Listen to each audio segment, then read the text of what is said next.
My guest today is Denny Mutton from Rockford Title Company. Denny, welcome to the show. Morning, Keith. Denny, what does a title company do? A title company has two main functions at this time. The primary or the first function is to research the ownership to real estate, so that can be determined. And the second function is closing loan transactions and a cash transaction, of course. When the buyer and seller get together with a realtor and sign an offer to purchase, it then becomes the seller's responsibility to prove that they own that home. So they've got to transfer merchantable title to the new owner. Correct.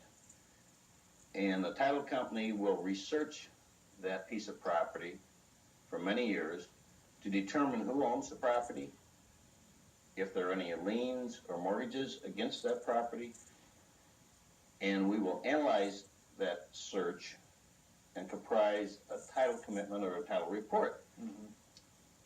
At that point, we would send that to the realtors involved, the buyers or the sellers who are involved, if there's a loan company involved, or if there's an attorney involved. And so they all have a report on this particular piece of property, and you can analyze it to establish what needs to be done for the seller to transfer it to the buyer. So it's in the best interest of both buyer and the seller that this be done, and it's to make everything go a lot smoother at closing. Yes. A lot of people always have a fear of closing. When they get to closing, there's a lot of paperwork. Is there a lot of paper? I know there is a lot of paperwork, but should a buyer and a seller be fearful of closing? I don't think so. So much of the documentation that is present at the recent closings are affidavits. In other words, that your name is the same as spelled one way and spelled the other way. The basic documents at a closing for the seller is a deed where he's signing and transferring the ownership of his property to the new buyer, and he signs basically as a seller's closing statement. The buyer signs, if he's obtaining a mortgage and a note from the lender, and that's usually been discussed with him prior to getting to the closing from his lender when he applied. Mm-hmm. He'll probably have a buyer statement to close or to sign, and several affidavits, what is called a HUD-1 form, which discloses all the costs, the appraisal costs, the credit report costs, the title costs.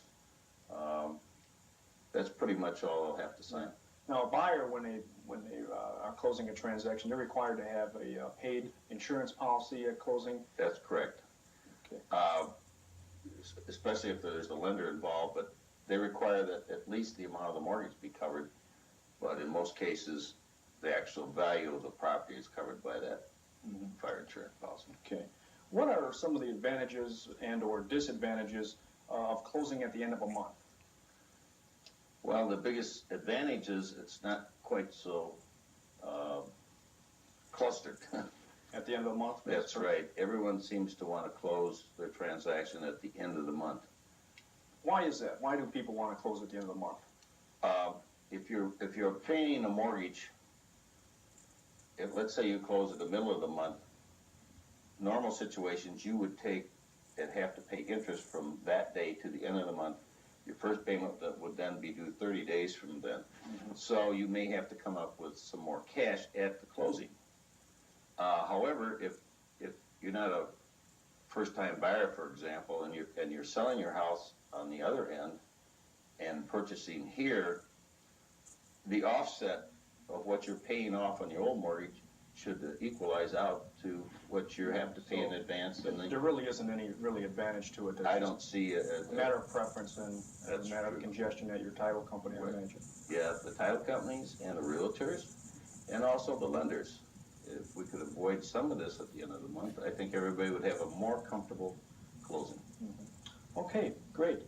Thank you, Denny, for being with us today. And now let's take a look at our featured home of the week.